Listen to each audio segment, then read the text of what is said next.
Hi, and welcome to Creepy Crime Story, where the darkest truths aren't imagined. They're real.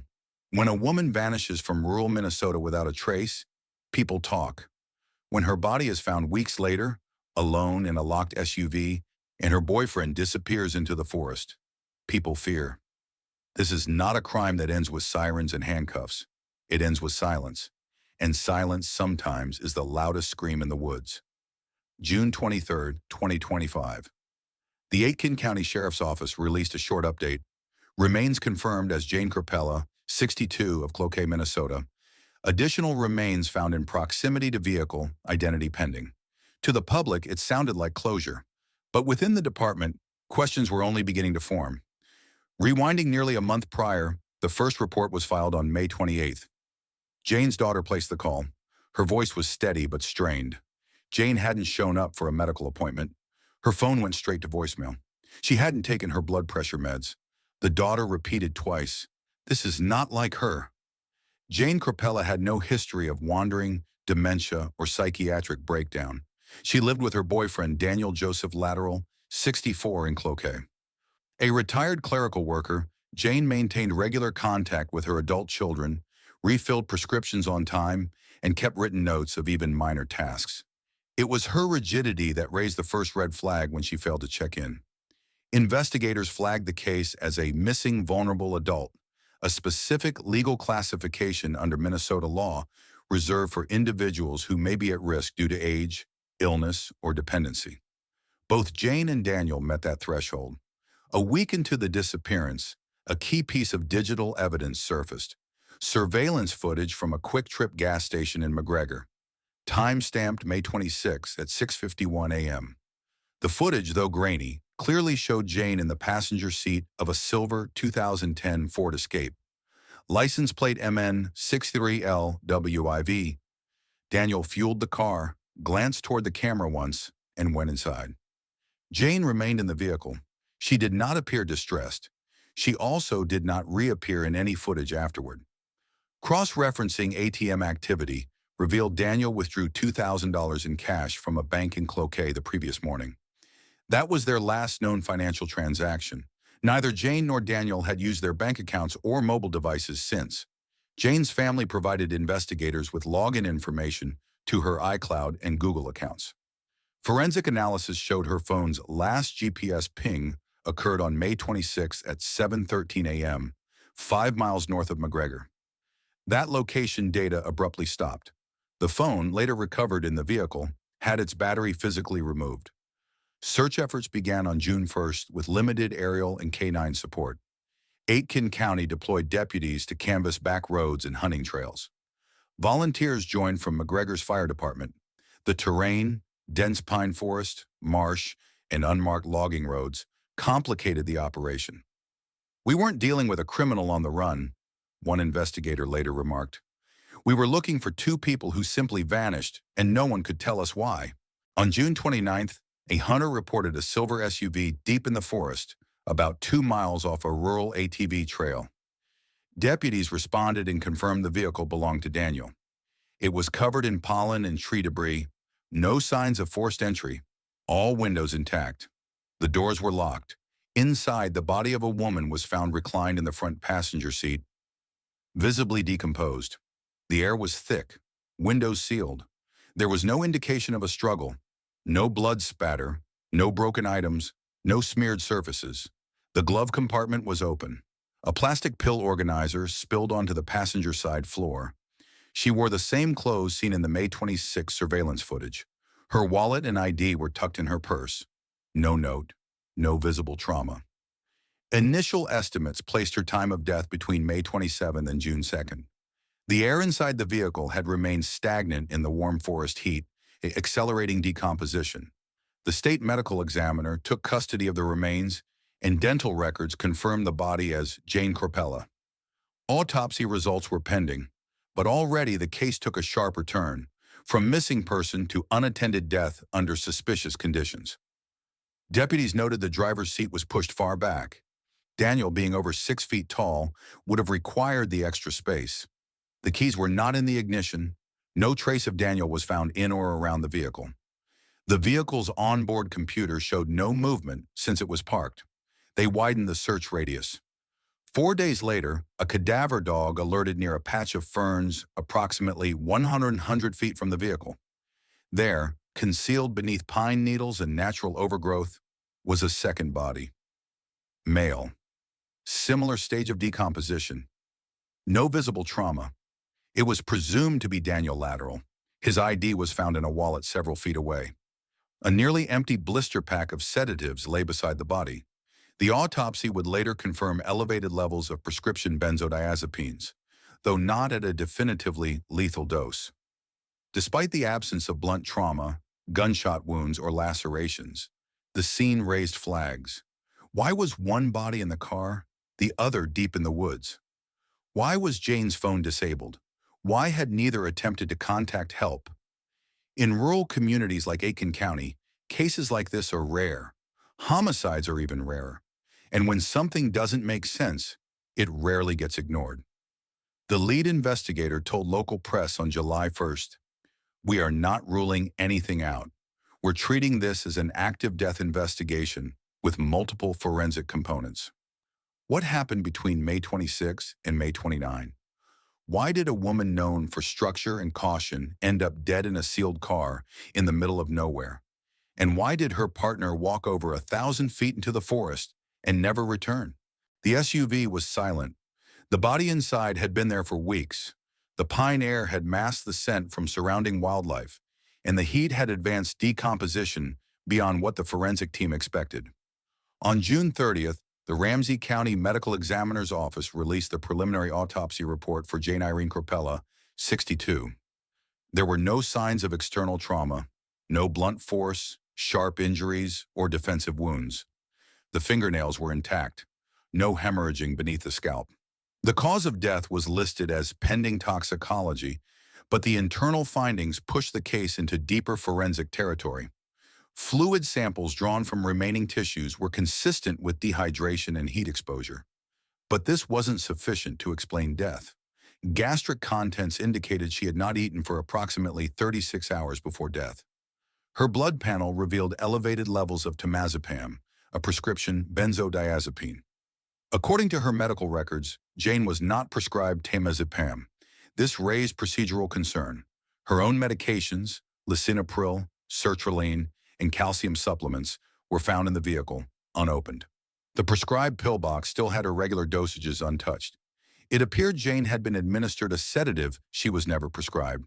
The toxicologist noted that while the temazepam concentration was not lethal on its own, it was high enough to induce extended sedation, especially in a woman of Jane's age and body weight. The working theory at that point, the combination of environmental stressors and sedation, could have rendered her unconscious and ultimately contributed to death through inactivity, dehydration, and temperature exposure. Deputies returned to the vehicle location on July 2nd to verify scene integrity. GPS data from the vehicle's onboard system confirmed the SUV had not moved since May 26, aligning precisely with the timestamp from the McGregor gas station camera. The keys had been removed. The cabin was locked from the inside. The driver's seat was adjusted for a taller person, supporting the theory that Daniel had last driven the vehicle. But no fingerprints or usable touch DNA were recovered. The heat and time had degraded nearly all surface biological evidence. The interior was clean, not wiped, just untouched. That was unusual. In these kinds of cases, one field tech noted, you usually find something. A used napkin, a fast food bag, a coffee lid. This car was staged in stillness. Investigators also pulled cell phone records from both Jane and Daniel. Jane's phone had been disabled, battery removed and slid under the passenger seat. There was no indication of a factory reset or remote wipe. Her last outgoing signal was at 7:13 a.m. May 26, a ping 5 miles north of McGregor. She made no calls. There were no texts. Daniel's phone had last pinged from that same area less than 2 minutes later. His device, however, had never been recovered.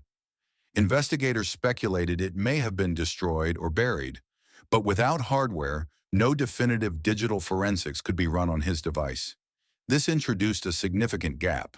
The last known movement, the last digital trace, In the final resting place of the vehicle, all occurred within a narrow 20-minute window on May 26th. No neighbors reported seeing the vehicle. No hunters, hikers, or property owners in the vicinity had come forward. In towns like McGregor, people noticed strange vehicles parked in the woods. This one had gone completely unnoticed. Forensic soil sampling around the wheels of the SUV indicated the car had not been towed, dragged, or rolled after parking. It had been driven into that clearing and left deliberately. The tire tracks, while shallow, showed no attempt at rapid exit or braking. That, in itself, became another layer of quiet evidence. Daniel's background showed no criminal record, no history of violence. He had one prior citation in 2019 for failure to yield in traffic, but no medical red flags on file. Jane's daughter disclosed that he had experienced a mild stroke in 2023, which left him forgetful and occasionally paranoid, but nothing that led to medical intervention or state oversight. Their relationship, from the outside, appeared steady, but a handwritten note found in Jane's home planner read, "Keep meds in my purse. Don't leave them where he can get them." That line, underlined twice, dated May 17th, stood out. Her daughter confirmed Jane never mixed medications and was fiercely regimented about dosage timing. The introduction of temazepam, an unprescribed sedative, remained unexplained. No prescription bottle was recovered from the vehicle or their shared residence. It had not been dispensed under Jane's or Daniel's insurance profiles. The source of the drug was unknown. Medical investigators flagged the finding for further inquiry. They contacted local pharmacies in Carlton and Aitkin counties. No record surfaced. If the pills came from someone local, they were off the books. Meanwhile, the community waited. The headlines had softened. Missing Cloquet couple found dead. But investigators were still treating the case as open. A quiet death doesn't mean a clean one. One of the lead detectives described the situation bluntly. "We don't have a murder weapon. We don't have a confession. But we have an adult woman, never prescribed sedatives, found dead in a car she didn't drive, in a location she didn't know. That's not natural." This wasn't about paranoia or domestic speculation anymore. The facts were narrowing. The vehicle had told part of the story. Jane Crepella's body, sealed in a locked Ford Escape and surrounded by the stillness of northern Minnesota forest, left investigators with more questions than answers. But it was the second discovery, made 4 days later, that shifted the trajectory of the case. On July 3, 2025, just over a month after Jane was last seen alive, a cadaver dog deployed during a secondary grid search alerted near a shallow fern basin, roughly 100 feet from the SUV's location. It was an overgrown slope northeast of the vehicle, not visible from any road or trail. Investigators approached on foot. There was no disturbance to the surrounding vegetation, no clear path, and no obvious markers, just low brush and pine needles. Beneath the organic cover was a male body in an advanced state of decomposition. The clothing matched what Daniel Lateral, Jane's 64-year-old boyfriend, had worn in surveillance footage from the McGregor gas station. A dark thermal hoodie, cargo jeans, hiking boots. The wallet was partially exposed from a rear pocket, containing his driver's license and a folded withdrawal receipt dated May 25th, 2 days before the last known sighting. The remains were not buried. There were no drag marks, no signs of restraint, and no visible wounds. One hand rested over the chest, the other along his side. Next to the body, investigators recovered a crushed blister pack of lorazepam, nearly empty. That drug had not been prescribed to Daniel. The ME's office took custody of the remains that afternoon. Heat, humidity, and animal activity had compromised the tissue, limiting the scope of post-mortem analysis. However, preliminary toxicology returned on July 6th. Daniel had therapeutic to mildly elevated levels of lorazepam in his bloodstream, along with trace amounts of alcohol and acetaminophen. No narcotics, no synthetic drugs. No cause of death could be definitively listed. What became more critical was the positioning of the body and its proximity to the vehicle. Investigators reconstructed the terrain between the car and where Daniel had been found. GPS mapping and drone imaging confirmed a natural footpath would have taken roughly 15-20 minutes to walk, assuming average pace. The elevation shifted downward, and the soil underfoot was stable. What wasn't clear was why he left the car at all, or whether he intended to return. A crime scene tech noted in the report, the absence of footwear displacement or disorientation suggests deliberate positioning. This was not a collapse from exhaustion or disorientation. He had walked there, sat down, and never got back up. No bag, no flashlight, no food, just the blister pack in his body. There were no written messages, no torn paper fragments, no apparent suicide note. Despite that, officers were instructed to re-examine Daniel's handwriting samples, emails, and text history, anything that might imply ideation. What emerged was subtle. An email from Daniel to an old friend dated April 8th contained one isolated line: "If things go sideways, it's going to be quiet." At the time, it hadn't stood out. Now it was recontextualized. Jane's daughter, when briefed about the second body, had one reaction: "That doesn't make sense. He'd never leave her alone." But the timeline said otherwise, and the condition of both scenes suggested an element of intentional separation. Investigators took a closer look at the sequence of events on May 26th. Surveillance at the McGregor Quick Trip showed Jane in the vehicle at 6:51 a.m. By 7:13 a.m., her phone last pinged 5 miles north. Based on environmental conditions, Jane likely died between May 27 and 30. That gave Daniel at least 24 to 72 hours alive after Jane had become unresponsive. If he'd panicked, he had time to walk to a road. There were logging routes within a mile, but no one recalled seeing him. No one reported a man walking out of the woods, and no 911 call was ever placed from his number. Daniel's medical history noted post-stroke cognitive impairment, but he had remained functional. No guardianship, no disability filings, and no prior instances of wandering behavior. He had no documented delusions, no hallucinations, no suicide attempts. So why did he leave her in the car? One working theory was that he panicked after her death, fearing blame or legal consequence. But if that were the case, investigators questioned why he didn't move the body or destroy evidence. The vehicle had not been cleaned or hidden. It had been parked in a relatively open space in a remote area, but not deeply concealed. It looked more like abandonment than evasion. Adding to the anomaly, the lorazepam in Daniel's system did not match any medication found at the scene or in the couple's residence. Like Jane's temazepam, it had not been legally dispensed under either name. That meant 2 unprescribed sedatives, administered or consumed within the same 72-hour window, without an obvious source. A lead investigator noted, "This could be coincidence, but 2 separate sedatives, both outside their medical profiles, both in fatal or near-fatal dosage levels, that's not clean." The pill blister near Daniel's body was partially legible. Lot number and manufacturer code had not been scratched off. Forensic pharmacology flagged it as part of a batch distributed to a long-term care facility in Cloquet, where Daniel's former neighbor had worked briefly in 2022. That led to a background interview, but no evidence surfaced to suggest theft or direct acquisition. The supply chain went cold. The drugs, while traceable, weren't definitively tied to Daniel or Jane. By July 7, the case was classified as a dual unattended death with open investigation status. Both autopsies remained inconclusive. Both subjects had unprescribed sedatives in their systems, and neither left behind documentation, confession, or communication explaining the outcome. At this stage, the facts were procedural, but the emotional implications remained just under the surface. 2 people, both described by friends as routine, careful, not reckless, had vanished quietly.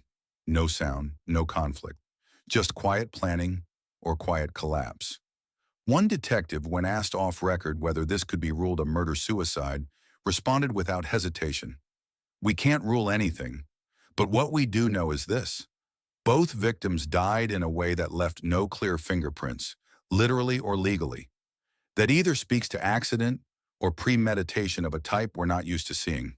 On July 8, 2025, law enforcement returned to the Cloquet residence Jane Corpella and Daniel Lateral had shared for the past 4 years. The home, a modest 1-story unit on a quiet suburban street, had remained untouched since the initial missing persons report filed in late May. At that time, deputies had performed only a visual welfare check. With 2 bodies now recovered, the focus shifted. No longer a search for people, but for context. Investigators entered under warrant, executing a full scene audit with forensic techs, evidence collection teams, and digital analysts on site. The goal: locate any traceable source for the sedatives found in both victims' systems, temazepam and lorazepam, neither of which had been prescribed through documented medical channels. Inside, the house was clean, not sterile, just lived in. There were dishes in the sink, laundry in the basket, and mail stacked by the door. Nothing appeared hastily abandoned. There were no signs of a struggle, no broken furniture, no stains, and no forced entry. Surveillance logs confirmed no visitors had entered the home between May 25th and June 30th, based on neighborhood camera coverage. Jane's planner sat open on the kitchen counter, flipped to the week of May 20th. Her handwriting was consistent, careful, and structured. Appointments were noted in blue ink. A medication checklist was marked daily, until May 25th. After that, all entries stopped. One short note appeared on May 23rd. "Don't forget, meds stay in my bag, no swapping." The phrasing was vague. Analysts noted the shift in tone compared to her usual practical reminders. A secondary notebook found in the nightstand contained occasional personal entries. Jane wasn't a diary writer, but she made notations about household tasks, doctor's visits, and meal prep. On May 19th, she had written, "Dan's been forgetful again. Took my pills by accident? Watch it. Ask Dr. H." There was no indication that Dr. H, or any provider, had been contacted afterward. The couple's shared medicine cabinet held 7 prescription bottles, all current. None included temazepam or lorazepam. No empty containers matching those medications were recovered from trash, drawers, or storage. No pill cutters, syringes, or tools for altering dosage forms were found. Fingerprint powder was used selectively across high-contact areas. Doorknobs, refrigerator handle, medication containers, Jane's planner, and the interior door of the vehicle keys cabinet. All prints belonged to Jane or Daniel. No foreign DNA was found. A forensic technician extracted data from Jane's tablet, which had been docked in the living room. The search history revealed no queries related to benzodiazepines, overdose, or sedation. There were no searches for suicide, missing persons, or rural directions. Her last digital activity occurred on May 24th when she opened a recipe blog. Daniel's laptop was powered off. A digital forensic team performed a triage. Recent file access included tax documents, banking spreadsheets, and archived emails. No suspicious activity. However, in the Notes app, one file stood out. It was untitled, last edited May 25th at 11:42 p.m. The content read, "Sometimes quiet is the best way out. No noise, no mess, no questions." The note had not been shared, emailed, or printed. Investigators couldn't determine whether it was meant for anyone else or simply left behind. In the garage, officers found 2 small coolers, one of which contained a single ice pack and an empty water bottle. It wasn't unusual, but the positioning was odd. The cooler was zipped, set against the wall behind a plastic storage bin, as if tucked out of view. Inside, nothing suggested drug transport or concealment. No weapons were located. No receipts linked to recent pharmacy purchases. No indication of a third party involved. The house was orderly, intentional, and untouched, just like the vehicle had been. At the end of the search, lead investigators reviewed the chain of available facts. The medications had not come from the household. The handwriting raised concern, but not proof. And the final note in Daniel's laptop was ambiguous. Neither a confession nor a clear plan. One detective commented off record, "We have silence where we'd expect panic. That's either chilling or calculated." In cases like this, investigators often look for signs of planning: bank withdrawals, deleted files, unusual purchases. But what they found instead was the absence of movement. The couple had simply stopped everything after May 25th. It wasn't a spiral, it was a cutoff. By the second week of July 2025, investigators had exhausted the physical scene.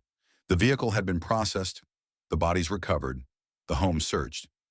Still, the presence of unprescribed sedatives in both victims remained unexplained. That absence of paperwork, bottles, or purchase trail had become a primary forensic lead. The investigation shifted to pharmaceutical forensics. The first step: confirm every legitimate medication ever prescribed to Jane Corpella and Daniel Lateral over the last 3 years. Minnesota's Prescription Monitoring Program, PMP database, was accessed under judicial order. Jane's records reflected 3 active prescriptions: lisinopril, sertraline, and calcium carbonate. Nothing outside that profile. No history of psychiatric medication, no sleeping pills. Daniel's PMP file was broader. Records showed a short-term prescription for lorazepam in late 2021, issued by a primary care physician after a reported anxiety episode linked to his stroke recovery. The dosage was low, 5 tablets, and no refills were granted. The prescriber's clinic had closed in 2022. No pharmacy had dispensed lorazepam to Daniel since. This confirmed that the pills found near Daniel's body were not part of any recent legal script. Investigators began contacting regional pharmacies in Carlton, Aitkin, and St. Louis counties. Over 24 locations were cross-checked for recent lorazepam or temazepam distributions. None matched the lot numbers on the blister packs recovered from the scene. A break came when one lot number aligned with a long-term care shipment routed through a Duluth-based wholesaler.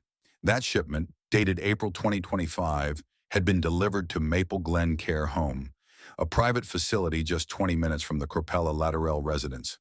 That connection raised flags. Daniel had no patient record at Maple Glen. Jane had never worked there, but a former next-door neighbor of theirs, Sandra Weir, had been employed part-time at the facility until March 2025. Her role was administrative. She had no access to medication. Still, investigators followed protocol. Sandra was interviewed on July 7th. She confirmed she had known the couple casually, but denied any contact in recent months. She hadn't spoken to Daniel since 2024. No evidence tied her to medication theft or contact with sedatives. Her employment file showed no disciplinary issues. The lead stopped there. With no criminal angle solidified, detectives re-examined Daniel's bank statements. The $2,000 cash withdrawal on May 25th was still unexplained. There were no corresponding purchases, no receipts in the home. The cash hadn't been recovered near either body. Surveillance footage from banks and stores along the route between Cloquet and McGregor showed no record of Daniel purchasing anything that day. That included pharmacies, over-the-counter chains, or fuel stops beyond the known gas station visit. This lack of digital footprint raised the same internal question investigators had been circling since Chapter 1. Why was everything so clean? If Daniel had obtained medication illegally, there was no text trail, no emails, no browser history, and no delivery logs. It suggested offline access, a handoff or a leftover batch kept hidden. But by whom? Investigators considered, but found no proof of any third-party involvement. No friends with medical access, no neighbors with known ties to sedatives, and still no suicide notes, no final messages, no calls to 911. There were no conclusions, only narrowing possibilities. The case had now become an administrative box with 2 incomplete corners: cause of death and source of drugs. Internally, a supervisor noted in case memos, "We can't charge a dead man, we can't subpoena silence." Outside the system, Jane's daughter had begun quietly pressing for answers. Not with blame, but with persistence. She asked what anyone would ask. Where did the pills come from? The human cost behind the case didn't lie in what had been done, but in what had been withheld. By the time July 8 rolled around, the investigation had entered a phase law enforcement often refers to as behavioral audit.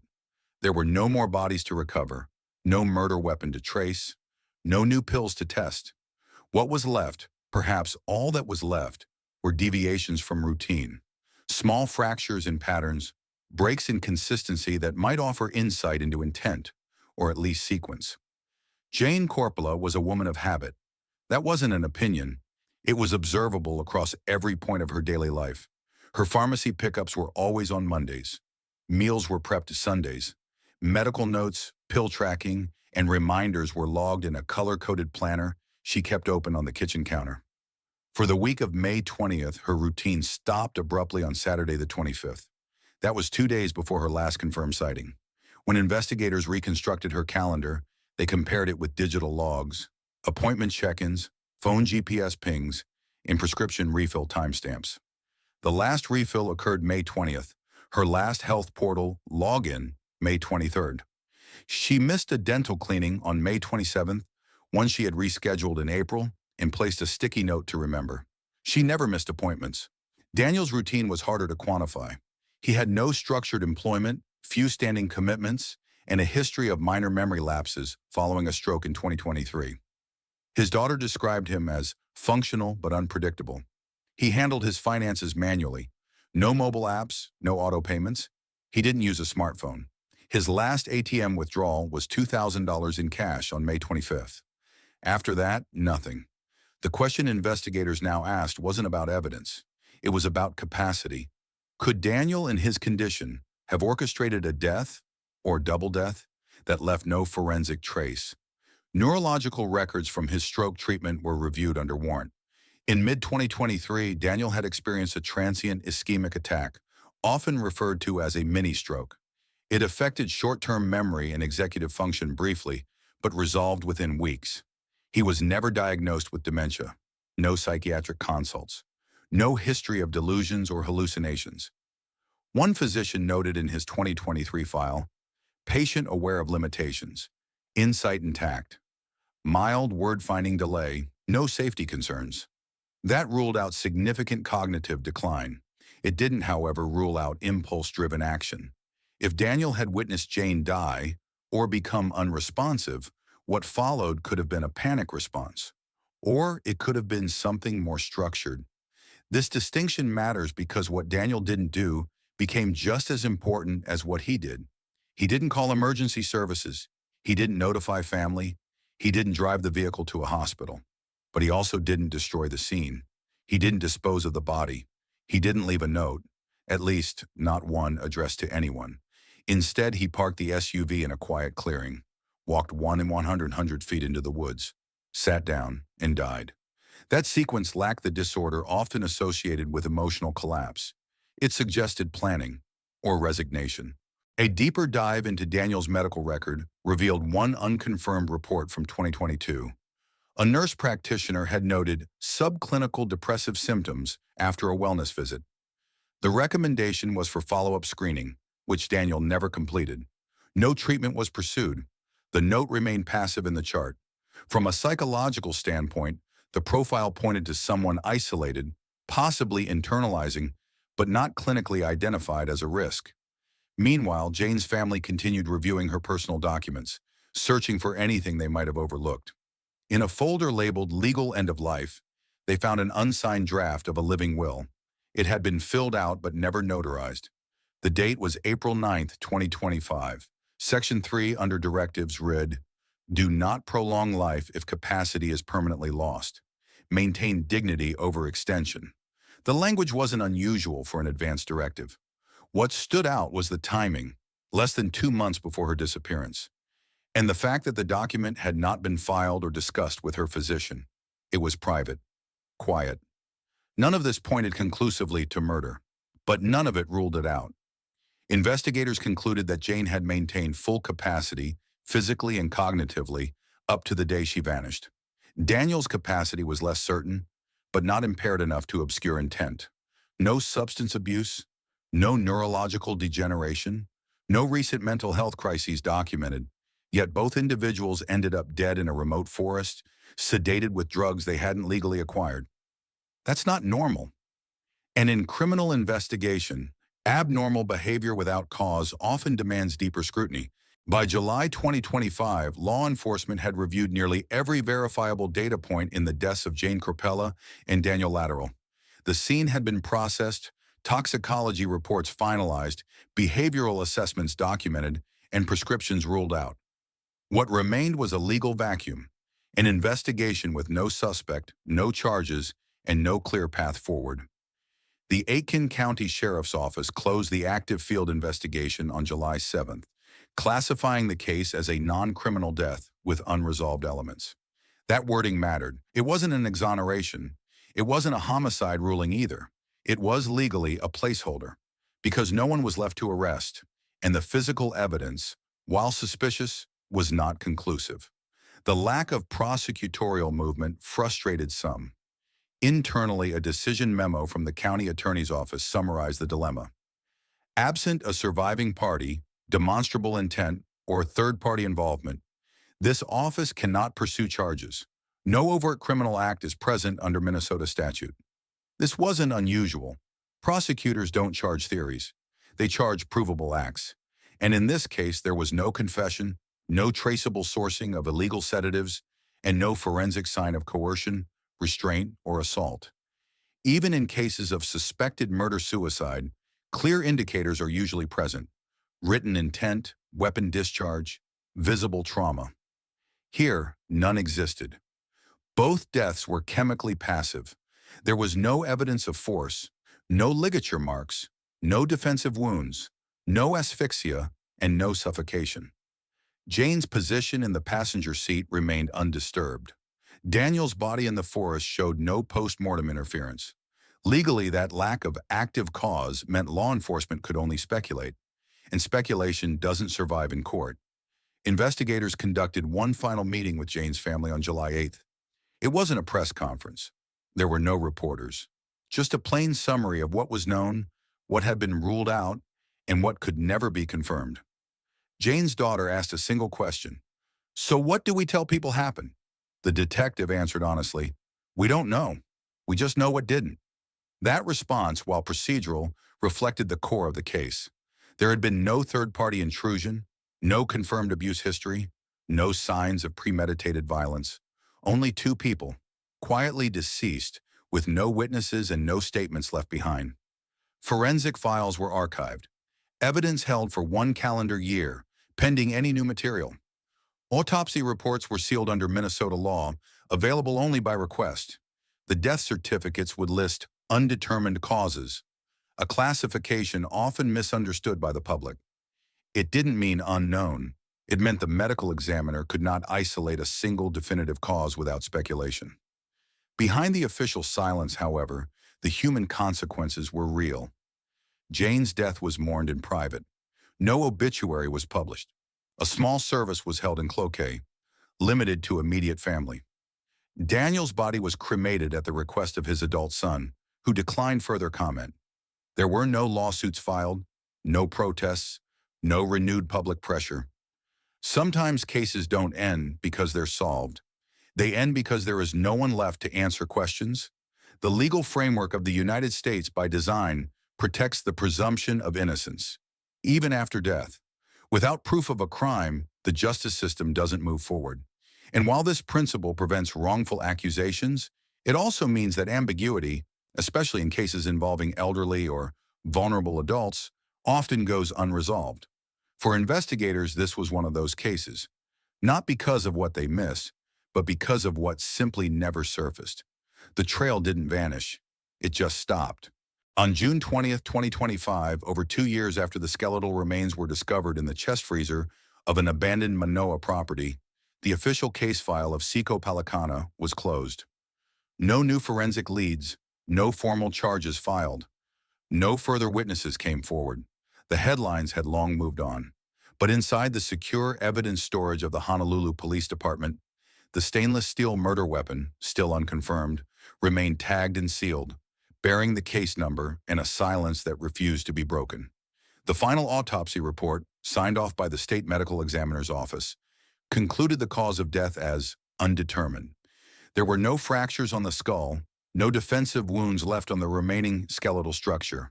The cold preserved what the decay could not erase, but also concealed what could never be fully proven.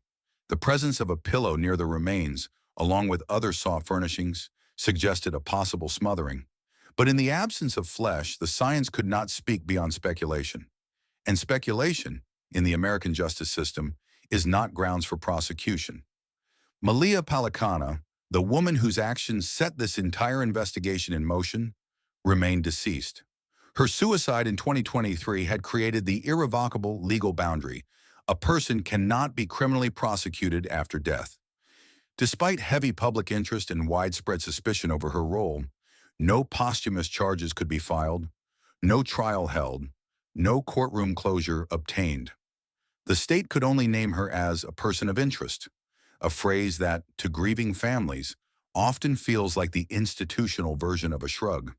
The digital forensics team had combed through Malia's phone records, cloud backups, and personal journals. There were moments of interest, An encrypted message thread that went dead after August 2021, multiple purchases of cleaning agents, a series of internet searches related to body preservation, freezer models, and Hawaiian inheritance law. But even with this disturbing pattern, the absence of a direct confession meant the puzzle lacked its final piece. The so-called diary confession never existed. That was a media fabrication, inflated by true crime blogs, eager to fill in blanks that the evidence never confirmed. The financial records revealed what might be the true motive: control, not jealousy, not passion, not rage, just long-term control.